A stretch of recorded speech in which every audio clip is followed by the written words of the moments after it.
¿Cómo están? Bueno, tienen 40 segundos para sacar una foto al bosquejo, ¿eh? Así ya tengan el bosquejo. ¿Cómo están? Bendiciones. ¿Todo bien?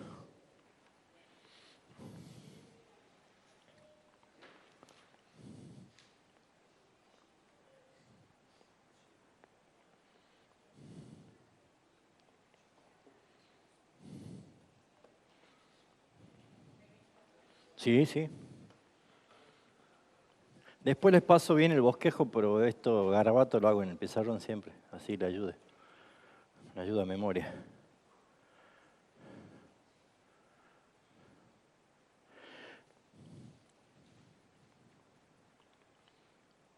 Yo como venían tarde, digo, capaz que le ha dado miedo hablar de demonio, todo, y no viene nadie, hermano. Bueno, vamos a orar. Vamos a...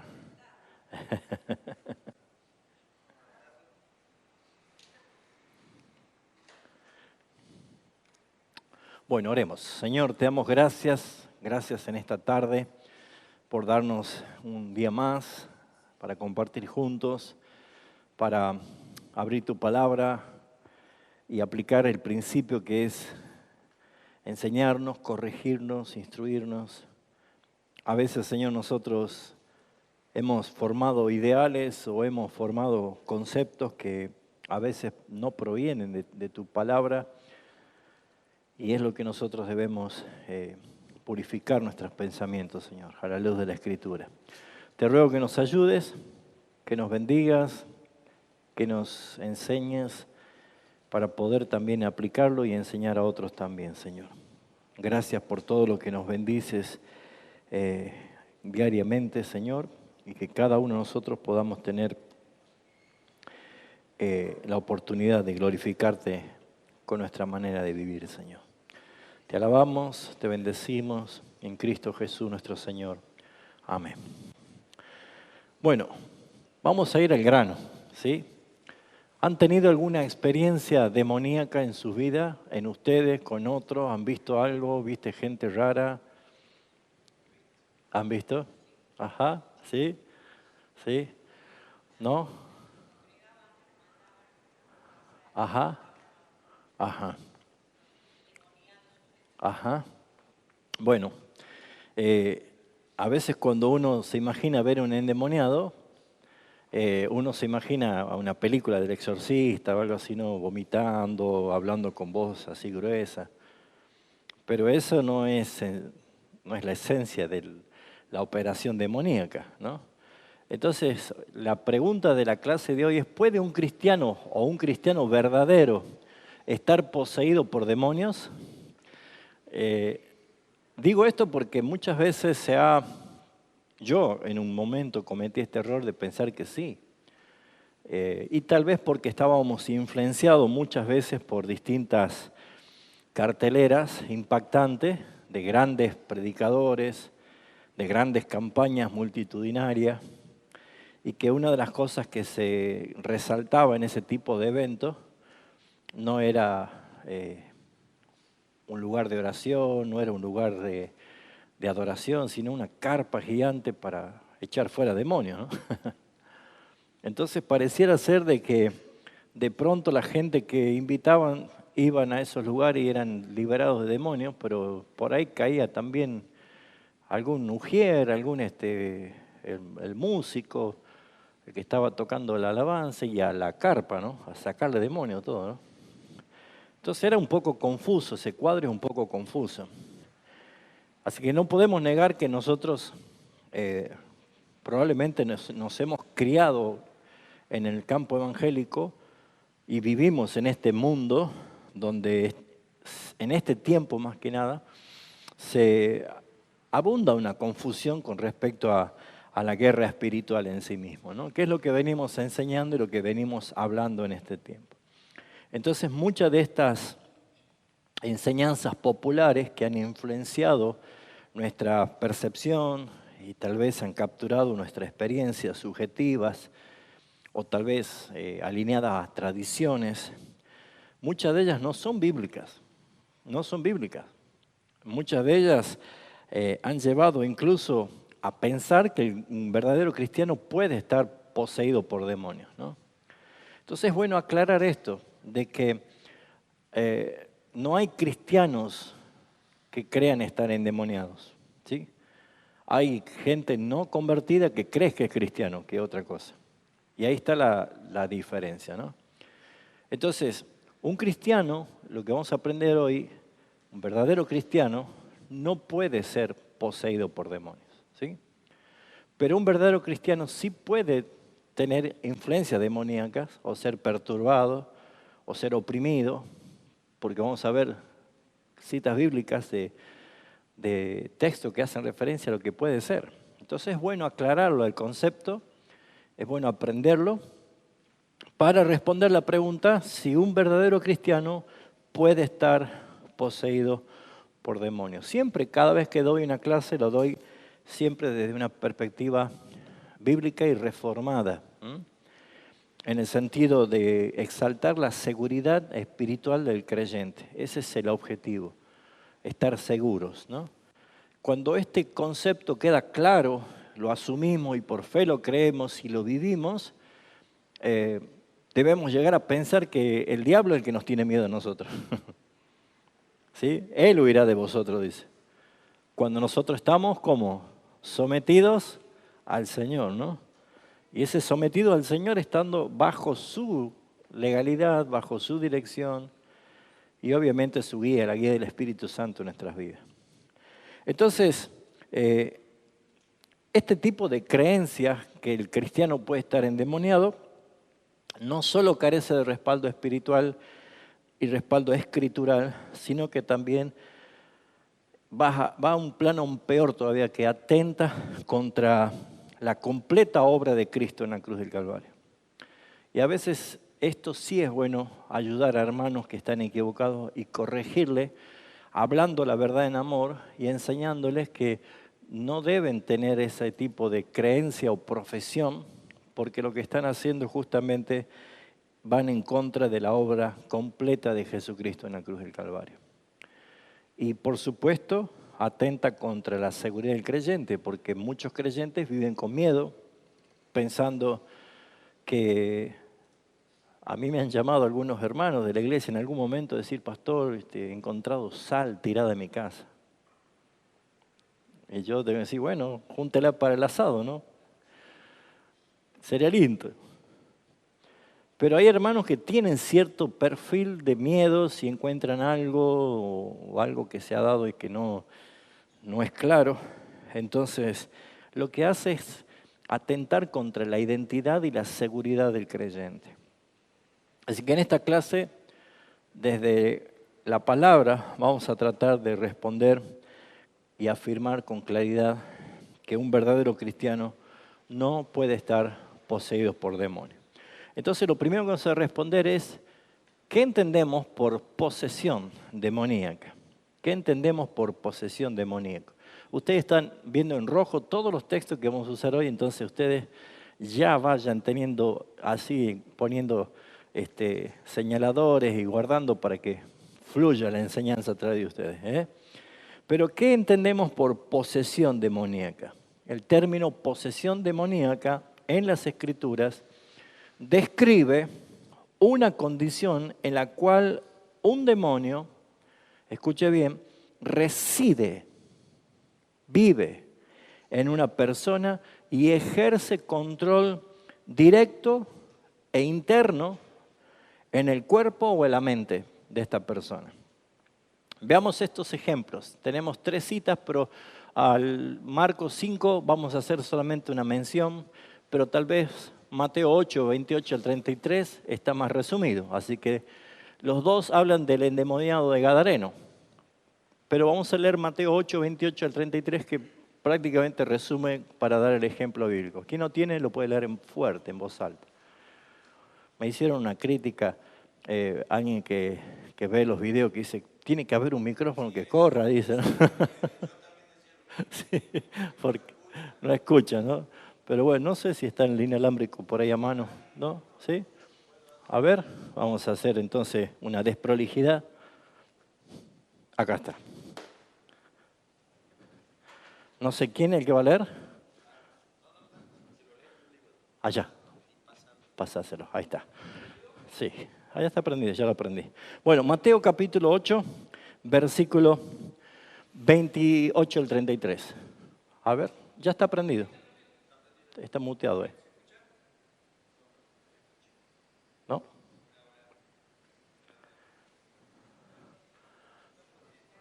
Está todo aprendido. Debe ser el diablo.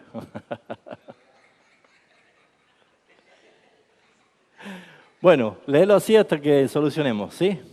Fuerte. Yo voy a repetir todo caso.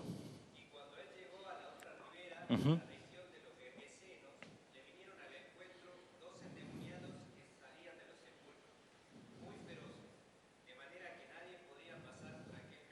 Ajá. Hasta ahí nomás. Bueno, si querés léelo, el otro texto.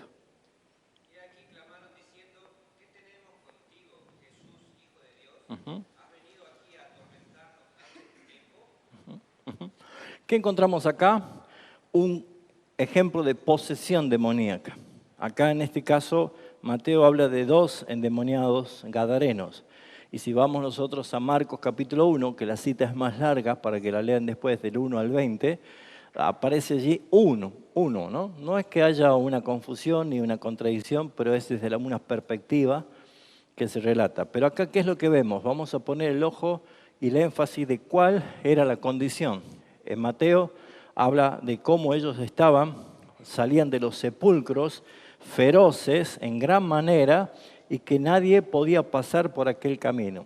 En Marcos describe que estaba ¿cómo? Estaba desnudo, que lo ataban con cadenas, con grillos, y la fuerza era tan grande que rompía todo y nadie lo podía controlar, ¿no? Y tenemos otro caso, Marcos 1, 23 al 25. ¿Qué dice el texto? Cuando Jesús entró en una sinagoga. ¿Alguien lo tiene? Marcos 1, 23 al 25.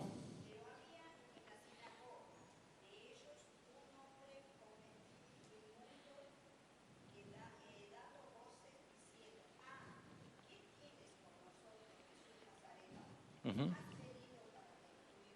Uh-huh.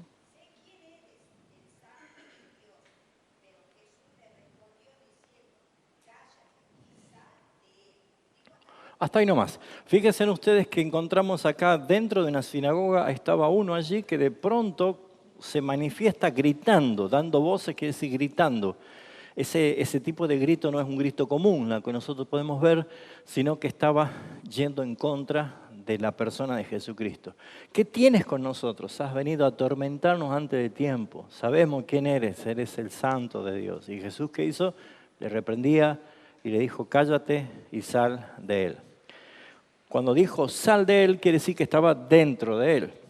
Entonces, vemos nosotros que la posesión demoníaca es claramente una manifestación de un demonio o varios demonios que residen o viven en una persona que ejerce un control directo en el cuerpo o en la mente de esa persona.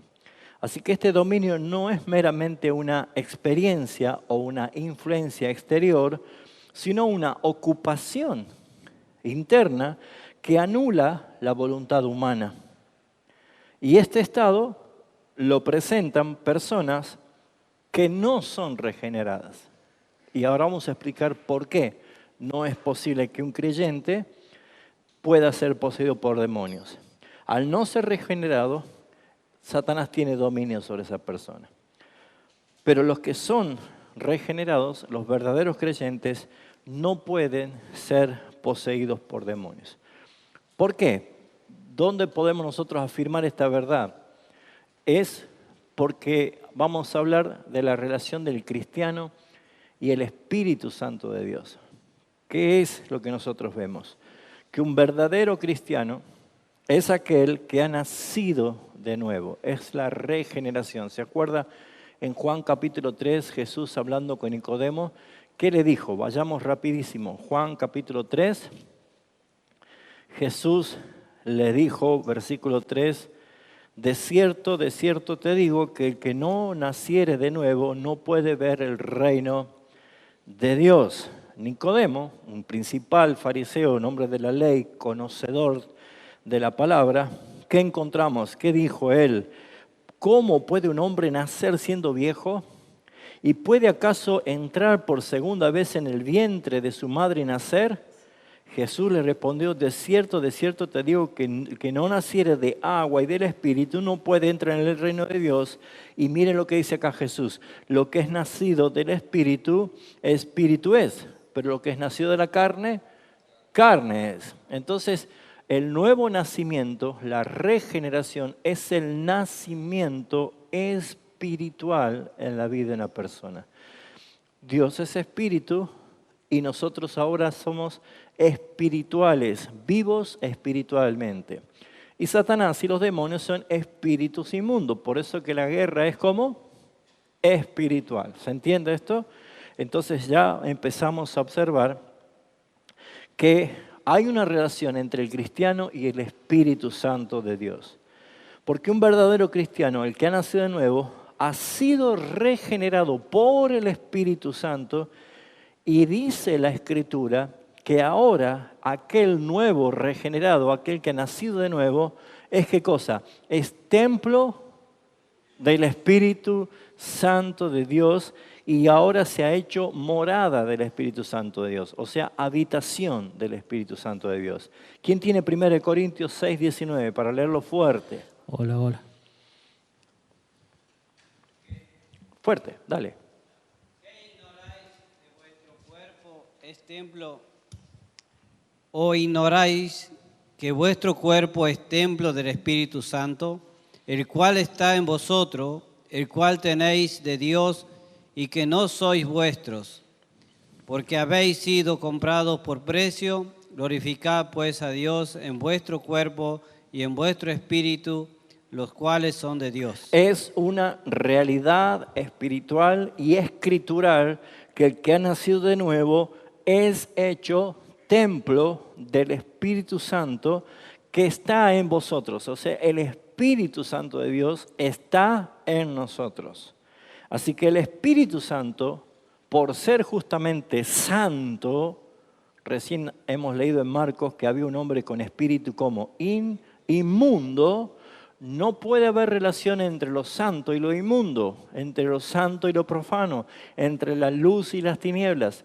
No puede haber relación. Entonces, justamente por ser el Espíritu Santo el que habita en nosotros, nunca va a cohabitar con un espíritu inmundo. Imposible. Un verdadero cristiano nunca va a ser poseído por un demonio porque no es posible.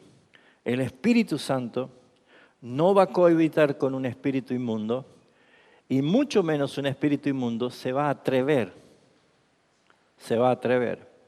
a querer tomar posesión donde habita el Espíritu Santo. Entonces, la presencia de Dios en el creyente no es simbólica. Algunos dicen, no, Dios está en el cielo, pero bueno, en forma simbólica Él está en nosotros. ¿Escucharon eso? Yo sí lo escuché varias veces. Eso es una herejía. Primero, desde la omnipresencia de Dios, Dios habita en todo lugar. Pero hace morada en nosotros. Acá encontramos un texto, ¿sí? En Juan capítulo 14, versículo 16 al 17 y luego el 23. ¿Quién lo tiene? Levante la mano así, pase el micrófono. Leamos lo que dice Juan, capítulo 14, 16 y 17 y luego el 23. Y yo rogaré al Padre y os dará otro consolador para que esté con vosotros para siempre, el Espíritu de verdad, al cual el mundo no puede recibir porque no le ve ni le conoce, pero vosotros le conocéis porque mora con vosotros y estará en vosotros. Ajá. Versículo 23. Respondió Jesús y le dijo, el que me ama, mi palabra guardará, y mi Padre le amará, y vendremos a él y haremos morada con él. ¿Qué demonio se atrevería a poseer a un cristiano donde el Padre donde el Hijo y donde el Espíritu Santo, en los tres textos que hemos leído, garantiza y enfatiza, y está dicho en rojo, letra roja por Jesús, de que moran en nosotros. Medite por unos minutos, un momento. Dios en su plenitud habita en mí. Y yo habito en Él. Por eso no es lógico decir, hermanos, vamos a buscar la presencia de Dios. Eso es algo ilógico. Lo lógico es que nosotros habitamos en Él y Dios habita en nosotros. Por lo tanto, mis hermanos, es claramente, bíblicamente, imposible que un verdadero cristiano sea poseído por un demonio. John MacArthur, en una cita, afirma: no hay ningún ejemplo en las Escrituras de que un creyente que haya sido poseído por un demonio. La idea de que un cristiano pueda ser poseído teológicamente es inaceptable porque implicaría una división en el dominio espiritual del corazón del creyente. Es imposible, es imposible. Y mucho más, ¿por qué? Por la redención consumada de Cristo Jesús en la cruz del Calvario. Lo que hizo Cristo es garantizar y culminar un plan eterno de redención, y lo que hace el Espíritu Santo es la aplicación de esa redención. Y esa aplicación en la regeneración nos hace a nosotros entrar y vivir en un plano que como humanos caídos jamás pudiéramos vivirlo. Y esto es la victoria de Cristo en la cruz del Calvario.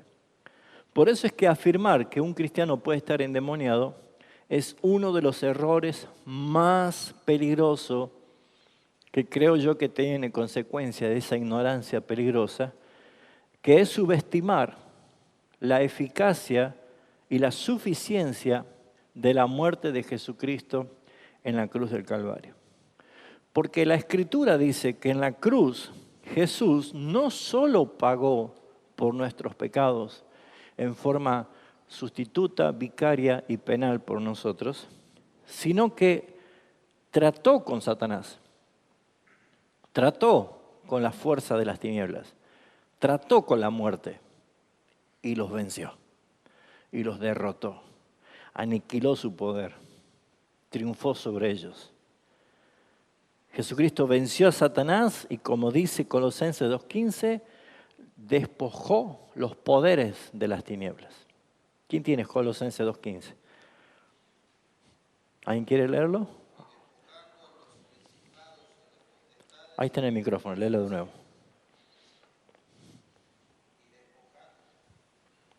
Hola. Y despojando a los principados y a las potestades, los exhibió públicamente, triunfando sobre ellos en la cruz. Triunfando sobre ellos. O sea, esto significa que el dominio legal y real que Satanás tenía de esa persona, al ser convertido, al ser redimido por Jesucristo, el creyente fue totalmente libre y totalmente cancelada la obra de destrucción que tenía Satanás sobre cada uno de nosotros, sobre el pecador. Léelo el texto que sigue, de Colosenses 2:16. Por tanto, nadie nos juzgue. Perdón, el anterior. Anulando el acta de los decretos que Ahí había está. contra nosotros, que nos era contraria, quitándola de en medio y clavándolo en la cruz. No hay ningún tipo de legalidad. O sea, cuando yo voy a entrar a mi casa, el que es propietario sabe que tiene un título de propiedad. Y que es un inquilino sabe que tiene un contrato firmado que le da legalidad para entrar. Yo no puedo entrar a la casa del vecino y sentarme y abrir la heladera y comer algo y tirarme un rato a dormir la siesta y me voy. Porque no es de mi propiedad. Cuando alguien ha sido redimido y comprado por la sangre de Jesucristo, lo que hizo el Señor es cancelar el contrato que tenía Satanás de legalidad, de posesión y dominio sobre aquel pecador. Desde Adán, toda la humanidad está bajo el dominio de Satanás. Pero lo que hizo Jesucristo es destruir el acta que era contraria. La quitó, la anuló. Todo lo que ejercía derecho legal para poseer, pues ya no lo tiene. Por eso es que el dominio de Satanás sobre el creyente fue completamente cancelado. El doctor Martin Lloyd Jones dice en una cita, el diablo puede acosar al creyente, puede tentarlo, puede perturbarlo, pero no puede poseerlo, pues el dominio ha sido roto. El creyente ya ha sido trasladado a otro reino, al reino de Jesucristo. Ya hay un dueño, ya hay un gobernante, hay una jerarquía totalmente diferente. Es imposible. ¿Vamos bien? Ahora, las influencias externas sí, posesión no. ¿Puede haber influencias externas? Sí. Por algo, siempre las Escrituras dice que nosotros debemos como estar sobrios, velando en oración, atentos. ¿Por qué? Porque vuestro adversario, el diablo, como león rugiente, anda buscando a quien metérsele adentro y poseerlo. ¿Así dice? No. No puede poseer, pero sí puede dañar. Dios nos guarda, nos libra y nos protege, sí. Pero ahí entra también la responsabilidad humana de someterse a Dios para que el diablo huya de nosotros. Ahí entra la responsabilidad nuestra de caminar y vivir en integridad. Por eso es que es importante en lo que vamos a hacer referencia a lo que hemos enseñado durante estas últimas clases de lo que es llevar cautivo todo pensamiento a la obediencia de Cristo Jesús. Así que es importante ver esto porque la Biblia sí enseña que Satanás puede tentar. Jesús fue tentado por el mismísimo Satanás. Creo que no lo puse acá, pero busquen rápido 1 Tesalonicenses 3:5. Puede tentar. Otro busque 1 Pedro 5:8. 1 Tesalonicenses 3:5, otro que busque 1 Pedro 5:8 y otro 2 Corintios 12:7. 3:5. Sí. Por lo cual también yo, no pudiendo soportar más, envié para informarme de vuestra fe, no sea que os hubiese tentado el tentador y que nuestro trabajo resultase en vano. Pablo está diciendo de que es posible ser tentado por el tentador. También Satanás puede oponerse, puede ser un opositor. 1 Pedro 5:8, ¿quién lo tiene? Ahí pasen el micrófono, no sé quién lo tiene. 1 Pedro 5:8. ¿Alguien? Allí, aquí. Sed sobrios y velad, porque vuestro adversario, el diablo, como león rugiente, anda alrededor buscando a quien devorar. Es una oposición fuerte de Satanás.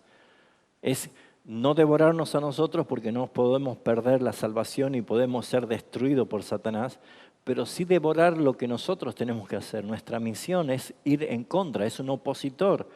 ¿Se acuerda que Jesús le dijo a Pedro, Simón, apártate de mí? Así le dijo. Le dijo, apártate de mí, y no se llamaba Satanás. Porque estaba haciendo que me eres de tropiezo, me eres un opositor a lo que yo tengo que hacer. Pero también Satanás puede acosar al creyente, 2 Corintios 12:7.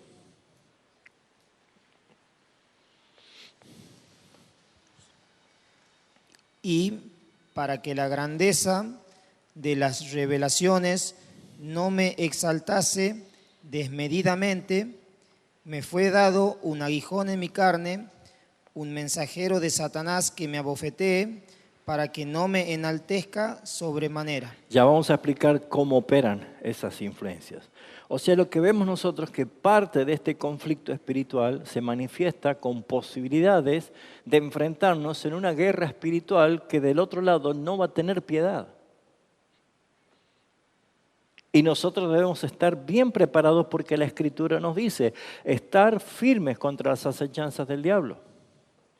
Así que este conflicto es espiritual, pero de ninguna manera puede entrar a habitar en el alma ya regenerada. No es posible que esto suceda. Wayne Grudem, en su libro de Teología Sistemática, dice, aunque los creyentes puedan ser objeto de ataques demoníacos, no hay evidencia bíblica que apoye la idea de que puedan estar poseídos. La redención nos ha librado del dominio de las tinieblas en forma absoluta. Así que, si esto queda claro en nuestro concepto, tal vez puede surgir la pregunta, ¿y por qué hay cristianos que parecen que están endemoniados? Nos preguntamos así. La mente del cristiano está bombardeada todo el tiempo por influencias externas. ¿Reconocen algunas de estas que alguna vez le tocó llegar adentro de su mente? Mentiras, dudas, celos, miedos, miedo a la muerte, autosuficiencia, miedo a la vejez, soledad, chismes, independencia, falsa libertad, orgullo, soberbia, superficialidad o simpleza. Todas esas cosas y muchas más, entiendo por qué Pablo dijo y cosas semejantes, si no, no le alcanzaría todo para escribir, son lo que exteriormente, permanentemente, Satanás está tirando dardos. Entonces, es natural darnos cuenta de que muchas veces, muchos cristianos que han menguado su vida espiritual por meros apetitos de la carne y han sido influenciados por cualquiera de esas mentiras o esas influencias demoníacas, pareciera ser que ese hermano ya no mira de la misma forma, responde de la otra manera, se comporta de otra manera. ¿Usted ha visto alguna vez una persona que está lleno de ira, que pareciera ser que es otra persona? Muchas veces lo que se interpreta por posesión demoníaca en los creyentes más bien es el resultado de trastornos emocionales o hasta podríamos decir psicológicos o pecados no confesos o algunas patologías no tratadas. Incluso manifestaciones, lo digo, teatrales para llamar la atención. ¿Sí? Desde la teología reformada y desde la sana doctrina que siempre estamos haciendo hincapié, enseñar desde la palabra de Dios, nos ayuda a distinguir entre emociones alteradas y la verdadera actividad demoníaca que enseña la palabra. Juan Calvino en una de sus citas dice, no puede haber un rincón en el alma del hombre en quien habite el Espíritu de Dios que sea accesible a un demonio. El dominio de Cristo es exclusivo. Por eso, mis hermanos, debemos entender cómo operan los demonios, cómo lo hacen. Y ahí hay distintos grados, distintos niveles. Porque la doctrina de la demonología, así como hay distintos tipos de doctrinas en la teología sistemática, muchas de estas cosas las tomé de Wayne Grudem, que lo explica muy bien, hace referencia de que estos términos se usan para mostrar o para recibir los distintos niveles de influencia demoníaca sobre las personas y puede ser también sobre los creyentes. Vio que nosotros muchas veces le hemos dicho a nuestros hijos, no te juntes con tal persona porque te está influenciando para mal. Es muy normal decirlo. ¿Qué es una influencia? La palabra influencia significa fluir hacia adentro. Y eso es lo que tenemos que entender, que la influencia es siempre lo que nosotros vamos a recibir. ¿Y cuántas personas han visto derribarse su hogar, su matrimonio, su relación con el Señor, con la iglesia, por influencias solamente? Meras influencias. Hay hermanos que a lo mejor hace años que ya no se han vuelto a hablar ni a saludarse ni se evitan, y han pasado tantos años que ya ni siquiera se acuerdan por qué se pelearon. Y las influencias son justamente lo que hace esto, que Satanás se ría a carcajada. Así que, mis hermanos, no todos estos términos aparecen de una manera técnica en la Biblia. No es que aparece en la palabra directamente así, pero sí los textos bíblicos nos llevan a entender que en la teología pastoral se ha hecho un análisis sistemático para tratar estos temas y poder describir lo que ocurre en la experiencia espiritual de un creyente o de una persona que no es creyente para explicarlo de una forma coherente. Entonces esto sí necesitamos ver. Por ejemplo, ¿puede un cristiano ser oprimido? Es la opresión. La opresión. ¿Qué es la opresión? Es una influencia externa. A veces nosotros no sabemos por qué estamos como estamos. ¿Nunca le ha pasado por qué amanece usted triste? ¿Por qué tiene tristeza?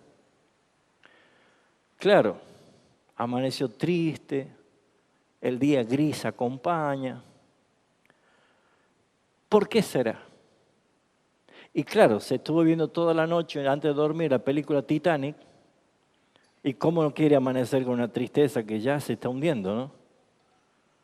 ¿Qué es lo que ha pasado? Se ha manipulado una emoción a través de algo que influenció tu manera de percibir la vida el otro día.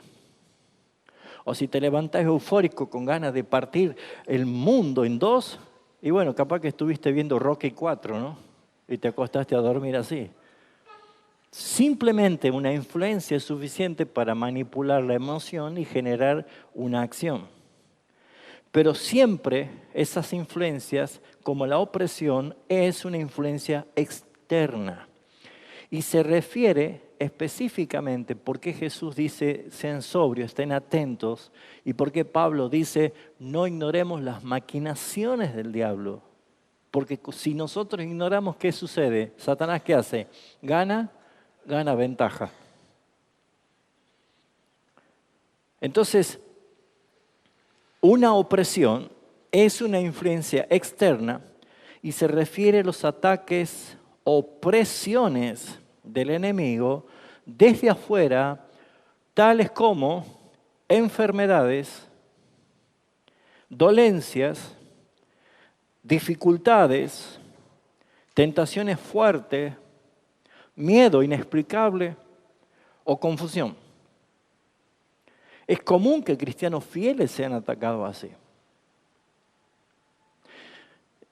Este tiempo vengo yo haciéndome análisis, todo me sale bien, todo lo estudio y me sale bien, pero yo siento mi cuerpo dolido.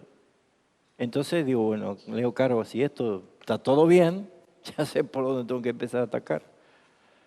Porque es así.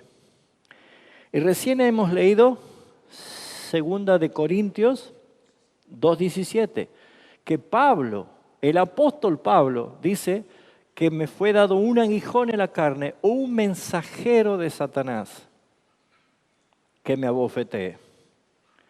Es el uso de la figura retórica, no es que había un demonio que estaba meta a darle cachetazo a Pablo, no es que estaba abofeteándolo así, pero sí se sobreentiende por lo que los teólogos han investigado que Pablo tenía problemas de sus ojos. Algunos creen que tenía una enfermedad, vio que se hace unas bolsas en los ojos, que se le caen los ojos para afuera, el dolor, y casi estaba quedando sin vista, por eso él decía, mira con cuán grande letra le estoy escribiendo.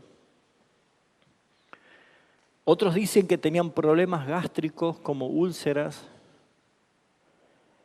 pero es muy probable de que el apóstol Pablo estaba siendo atacado, oprimido por alguna enfermedad. Pablo dice simplemente que en su carne tenía un aguijón. No sé si alguna vez agarró una tuna con las manos. Qué bendición, ¿no? y no te podés sacar ni con una pinza el aguijón que tiene, esa espinilla que tiene, ¿no? Para nosotros los pescadores, ¿no? ¿Dónde está Lucho? Los pescadores que nos agarramos un bagre, ¿sabes? Son cosas que duelen. Bueno, esto de opresión es para que nosotros también analicemos y pongamos a ver si hasta qué punto yo estuve siendo oprimido. Pero también hay perturbación. La perturbación es otra manera en la cual operan en esta guerra espiritual los demonios contra la vida de una persona. Es una forma más intensa de opresión. La perturbación es una forma más intensa de opresión, donde el enemigo logra afectar las emociones, caso de caer fuertes depresiones o tener pensamientos fuertes de esto no va más.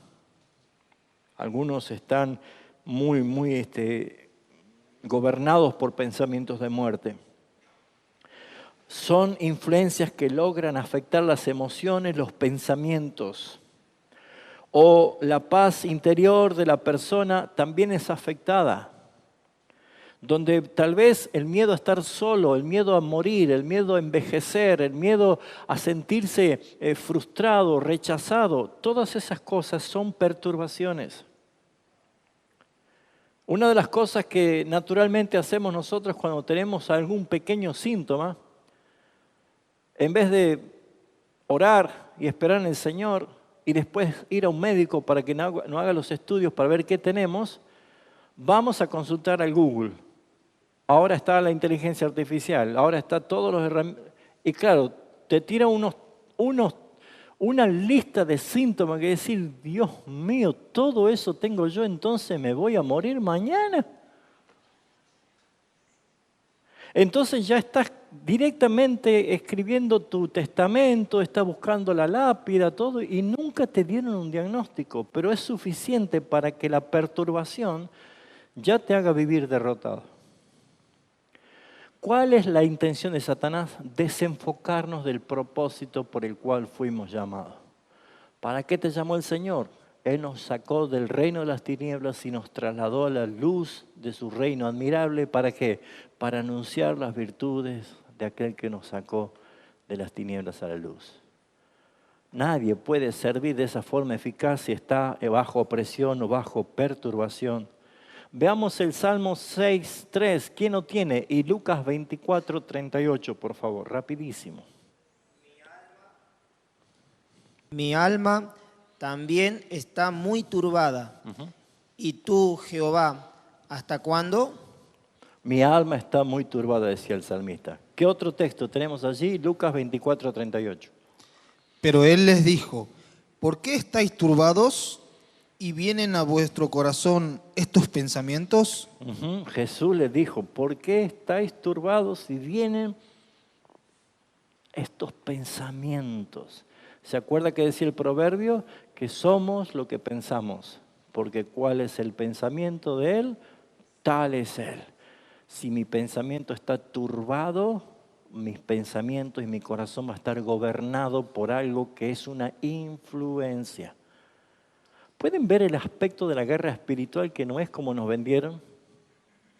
Es entender que si algo está pasando en mí, yo tengo que ir a la palabra para ver lo que Dios dice de mí, entonces ya me someto a Dios y ahora yo resisto al diablo. Esto no es así. Y no estoy haciendo referencia a la palabra de declaración positiva que te dicen algunos chantas. Tenés que armar tu destino por lo que declaras con tu boca. Eso no es así. Nuestras vidas están planificadas desde antes de la fundación del mundo e incluso Dios sabe cómo vamos a morir. Pero como la muerte ha sido sorbida en victoria, la muerte para nosotros no es un pesar, es ganancia. Así que mis hermanos, todo esto no implica la pérdida de control, sino más bien un estado de ansiedad, de inestabilidad espiritual y emocional.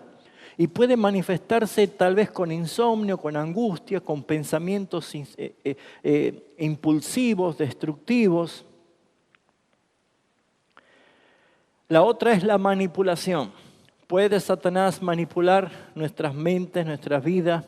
El enemigo logra influir en las decisiones de una persona. ¿Alguna vez ha escogido y escogido mal? Se ha dado cuenta que no era Dios, porque ¿qué dice? Que la voluntad de Dios es buena, es agradable y es perfecta. Todo lo que es decisión que no es buena, que es desagradable y que está totalmente corrompida, no proviene de Dios. Y nosotros somos personas peor que Julio Iglesias, que tropezó de nuevo con la misma piedra. Nosotros tropezamos siempre con lo mismo. ¿Por qué? Porque tenemos una naturaleza caída que siempre va a estar buscando su propia decisión cuando hoy nosotros tenemos la mente de Cristo. Por eso es que es importante ver que la manipulación es justamente que los enemigos influencian para que las decisiones de la persona sean mal tomadas, engañándolas para actuar contra la verdad de Dios. Contra la verdad de Dios. No te unas en yugo desigual. Bueno, pero si yo oro para que se convierta, no te unas en yugo desigual.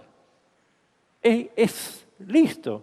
Pero si yo estoy diciendo, no, yo creo que se va a convertir y que va a venir a la iglesia y va a ser mi esposa, lo que yo estoy haciendo simplemente es actuar en contra de la verdad de Dios.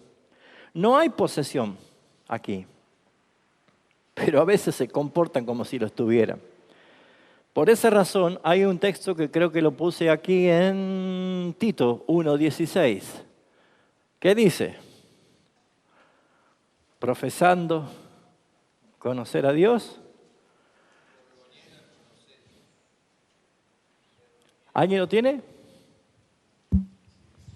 Profesan conocer a Dios, pero con los hechos lo niegan, siendo abominables y rebeldes, reprobados en cuanto a toda buena obra. Está fuerte Pablo ahí, ¿no? Abominables, rebeldes, reprobados. Claro, mis hermanos, porque cuando alguien dice que es cristiano y Cristo no es su Señor, entonces, ¿qué cristiano es? Cuando alguien dice que es bíblico y la palabra no es su guía, ¿qué tipo de bíblico es? Hay cosas que no tienen sentido en la coherencia si uno dice y hace otra cosa. Y es lo que Pablo escribía a Tito haciendo referencia a esto, porque también las malas decisiones no es una posesión, pero es una ceguera espiritual temporal que lleva a una persona a profesar, pero a hacer otra cosa, vivir como si no lo fuera. Y esto sucede cuando una persona le da lugar al diablo. Efesios 4:27, rápido. Ni deis lugar al diablo. Ni deis lugar al diablo. Entonces lo que nosotros podemos ver que la manipulación está claramente relacionada con el uso de la influencia. Ahora, el grado de la dominación, el demonio tiene un grado mayor de control en las áreas de la vida de la persona, pero aquí ya no regenerada, no habla del cristiano acá. La dominación se da en una persona no creyente. Ahora sí, puede congregar, puede venir a una iglesia todos los domingos, participar, cantar y tener aparentemente una vida espiritual, pero está siendo dominado por la influencia satánica y demoníacas. Dentro de una congregación hay pervertidos sexuales, dentro de una congregación hay estafadores, dentro de una congregación hay gente esposos que pegan y les golpean a sus esposas, hay dentro de la congregación personas que están adictas a las drogas y no es cristiano, no es cristiano. Pero si cantaba en el coro, no es cristiano. Pero si predicaba en las calles, no es cristiano.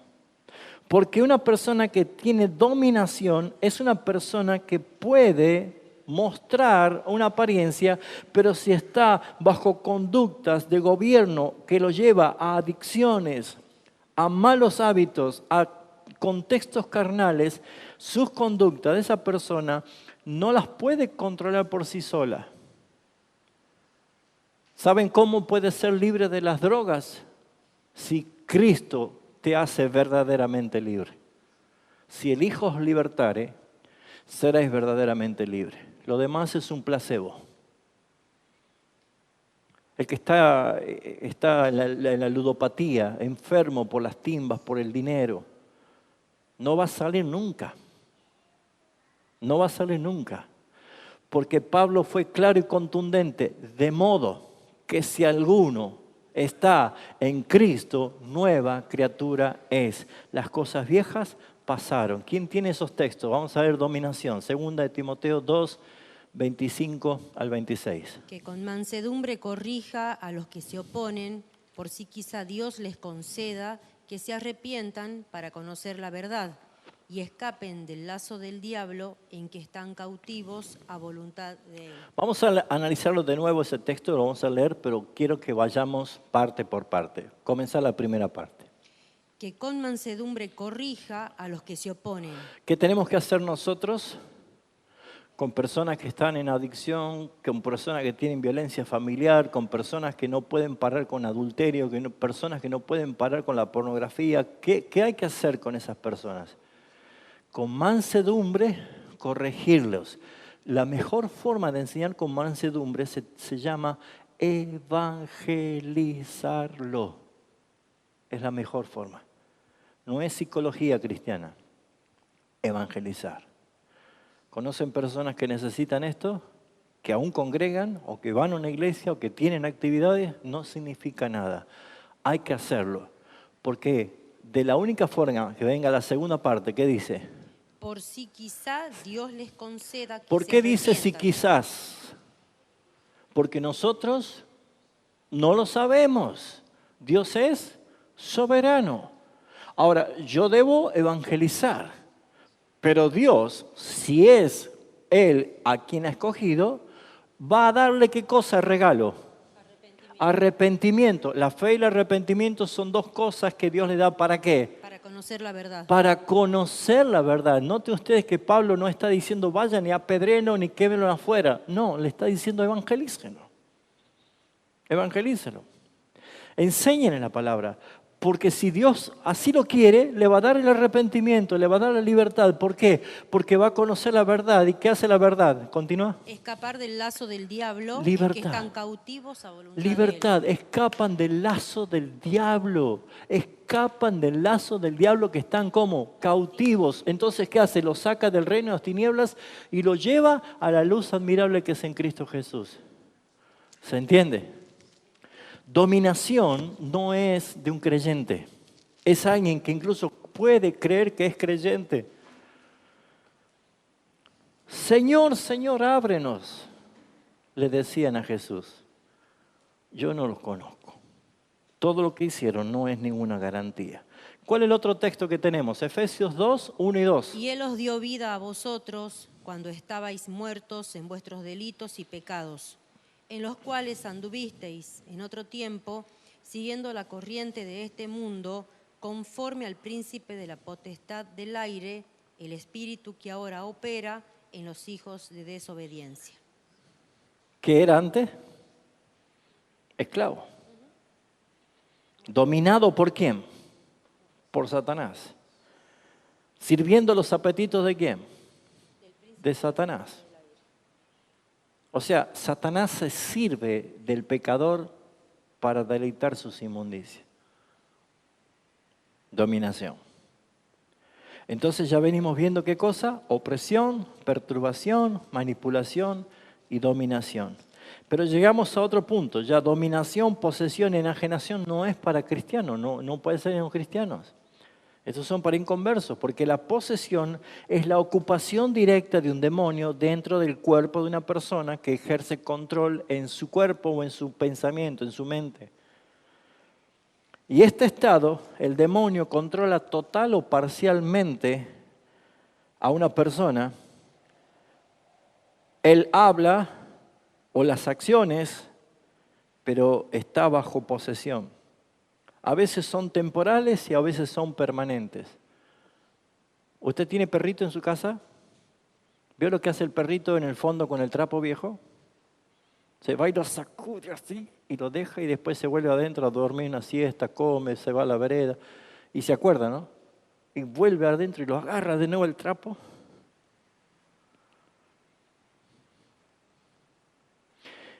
En grados de posesión no es permanentemente, pero hay cosas que son disparadoras. Y siempre por influencias que hacen que una persona pueda estar dominada. Un verdadero creyente no puede ser poseído porque el Espíritu Santo mora en él. ¿Qué dice 1 Juan 4:4? Está apagado. Ahí está. Ahí está. Ahora habla. Ya está. Hijitos, vosotros sois de Dios y los habéis vencido, porque mayor es el que está en vosotros que el que está en el mundo. Tengo un texto más, creo, para este. Mateo 12:22.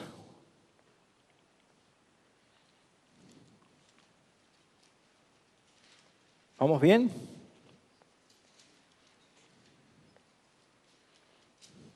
Entonces fue traído a él un endemoniado, ciego y mudo, y le sanó de tal manera que el ciego y el mudo veía y hablaba. Este demonio lo hacía estar ciego y lo hacía estar mudo. No voy a entrar si todos los que están ciegos y todos los que están mudos están endemoniados. No, porque allí por Éxodo capítulo 3, cuando Moisés estaba excusando de que él era tartamudo, Dios dice, ¿quién te cree que creó al mudo o al tartamudo? O sea, no es todos los casos, ¿se entiende?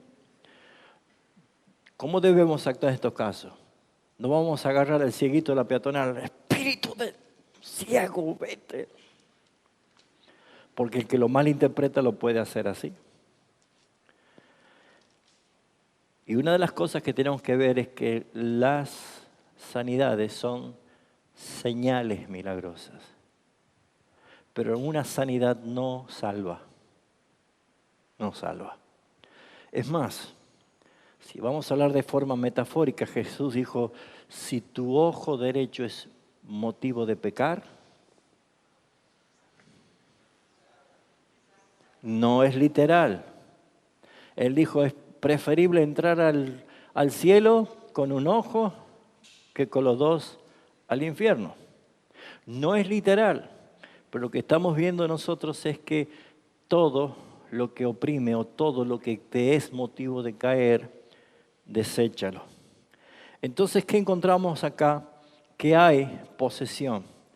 ¿Qué es el caso de la enajenación según lo estamos viendo? Es un término más psicológico, no lo encontramos acá en la palabra, pero usado en contextos espirituales, que indica la pérdida casi total de la conciencia de sí mismo por el control demoníaco. Este era el caso del Gadareno. Ese estaba enajenado, tenía una legión de demonios, más de 6.000 demonios dentro de esa persona. No lo podían detener ni con cadenas ni con grillos, andaba desnudo, lastimado, la gente le tenía terror. Y esos casos de enajenación, que ya está el texto allí, no lo lean, pero es largo, pero ya saben que estoy hablando de eso, nos está haciendo ver que este punto se relaciona con las formas de posesiones más extremas, donde una persona actúa, habla o vive bajo total dominio e influencia absoluta de Satanás, perdiendo su identidad y su voluntad. ¿Qué es lo que me gusta resaltar del Gadareno en el encuentro con Jesús? Que cuando vinieron los cuidadores de chancho, lo encontraron a este, ¿cómo se acuerda?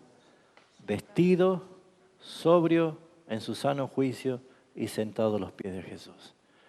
Jesús devolvió la dignidad de alguien que andaba desnudo, enajenado, perdido. ¿Qué nos está enseñando esto? Que por más que una persona esté en un nivel tan profundo como este, no me avergüenzo del Evangelio porque es poder de Dios para salvación. Entonces estamos viendo en este punto cuán importante es ver que la guerra espiritual es clara en la palabra y nos enseña cómo aplicarla. Vamos a ir a aplicaciones pastorales rápido. Debemos tener seguridad en Cristo Jesús. Un creyente no debe vivir con miedo a ser poseído. Nunca. Si te echan sal en la casa, úsala para el asado del domingo. No importa. Si te ponen la vela negra o si te ponen un perro muerto, hermanos, no crean eso. No crean eso. Eso no es posible. Porque el que habita en nosotros es mayor que el que está en el mundo. Tu vida está escondida con Cristo en Dios, Colosenses 3:3. Tu vida está escondida con Cristo en Dios. Una doble seguridad. Debemos tener discernimiento bíblico para un discernimiento espiritual. Muchas iglesias hoy caen en prácticas antibíblicas como sesiones de liberación para creyentes. Como dije al principio, no hay creyentes que crean estar endemoniados, hay inconversos que creen que son creyentes. Por esa razón es que nosotros vemos que esto es una negación a la suficiencia de la muerte de Cristo en la cruz del Calvario. Otro punto, la lucha contra el pecado. El cristiano sí debe resistir las tentaciones, crucificar la carne y buscar santidad progresiva en su vida. Depende eso sí de nosotros, esa es nuestra responsabilidad. No debemos atribuir al demonio lo que es responsabilidad de nosotros. ¿Por qué cometiste adulterio? El demonio. No, eso es concupiscencia, eso es carne, eso es mi carne. Y batallar con la oración y con la fe, porque esa es la esencia justamente de la batalla espiritual que nos libra con las armas espirituales de nuestro Señor. Y quiero concluir con este punto. La mente de Cristo es la solución. Nosotros hemos recibido la mente de Cristo. Hemos recibido la mente de Cristo. Alguien que tenga el micrófono busque 2 Corintios 10, del 3 al 2. Porque es importante entender qué significa tener la mente de Cristo. Es la mente, es la forma de pensar que Cristo tenía. En otras palabras, ¿cómo actuaría Cristo en mi situación? ¿Qué haría Cristo en mi situación? Léelo, por favor. Pues, aunque andamos en la carne, no militamos según la carne, porque las armas de nuestra milicia no son carnales, sino poderosas en Dios para destrucción de fortalezas, derribando argumento y toda altivez que se levanta en contra del conocimiento de Dios y llevando cautivo todo pensamiento a la obediencia de Cristo. Vamos a hacer un ensayo práctico, ¿sí? Sobre esto. ¿Qué implica tener la mente de Cristo? Es que yo ya no debo vivir como vivía cuando era gentil, cuando era inconverso. Ya no debo pensar. Por eso Pablo dice en Filipenses, todo lo puro, todo lo bueno, todo lo amable, todo lo deseable, todo lo de buen nombre, en esto pensad. Porque somos lo que pensamos. Un pensamiento gobierna nuestra acción. Entonces, si tenemos la mente de Cristo, cada vez que venga algo en tu carne, porque dice nosotros ya no militamos en la carne, aunque estemos en la carne, no militamos en la carne, sino en el Espíritu. Por ejemplo, te insultan en la calle. ¿Alguna vez te han insultado en la calle? ¿Cuál es nuestra reacción? Tener paz. ¿Tener paz? Esa es la reacción de Cristo. Pero ¿cuál es nuestra reacción? O alguien en la iglesia, un hermano opinó mal sobre vos. En la iglesia, ¿sí? ¿Cuál es nuestra naturaleza? Reaccionar, defendernos o atacar. Muy bien. ¿Cómo capturamos un pensamiento y lo llevamos a la obediencia de Cristo? La práctica es esta. ¿Qué haría Cristo? ¿Qué haría Cristo si me están insultando? ¿Cómo hacía Él cuando lo insultaban? Cuando lo maldecían, ¿qué hacía Él? Bueno, ese era Cristo, pero vos tenés la mente de Cristo. Vos tenés la mente de Cristo. ¿Cómo actúas en la tentación? ¿Se entiende esto? O sea, viene alguien y te tira un chisme. ¡Pum! ¿Qué vas a hacer con un chisme en tu mente? ¿Qué vas a hacer cuando alguien te siembra una duda sobre alguien? O que te trae una mentira. O que te pone celos matrimoniales con tu cónyuge. ¿Qué es lo que vas a hacer? ¿Cómo vas a actuar? Pues los que terminan en destrucción, los que terminan en divorcio, los que terminan en violencia, los que terminan en las cárceles, lo que pasa, todo lo que pasa es porque no actúa la mente de Cristo. ¿Qué dice la palabra? Lleva cautivos esos pensamientos a la obediencia de Cristo. ¿Qué quiere decir la obediencia de Cristo? Es que Cristo no actuaría así, porque Él no actuó así. Por eso te dice, el que te insulta, bendícelo. El que te diga que lleves una milla a la carga, llévale 2. El que te abofetee, ponle la otra mejilla. Te está mostrando cómo el manso heredará el reino de los cielos. No el iracundo.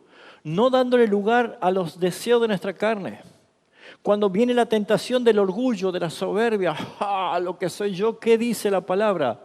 Que Dios lo resiste. ¿Por qué? Porque Cristo no hizo eso. Filipenses 2:5, haya pues en vosotros el sentir que hubo en Cristo Jesús. Él se humilló a sí mismo.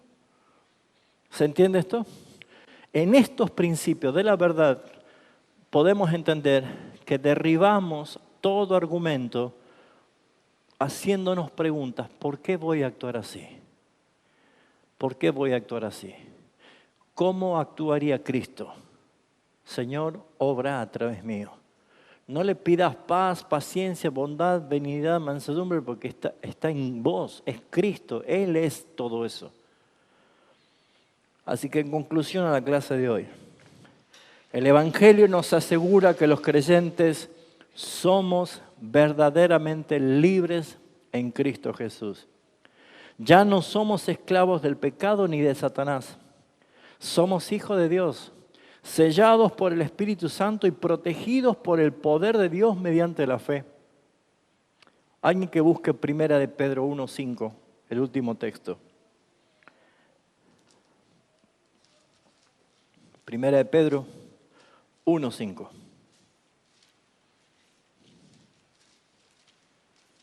¿Alguien lo tiene?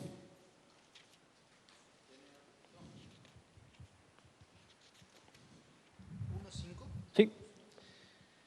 Que sois guardado por el poder de Dios mediante la fe, para alcanzar la salvación que está preparada para ser manifestada en el tiempo postrero. Somos guardados por el Señor mediante la fe.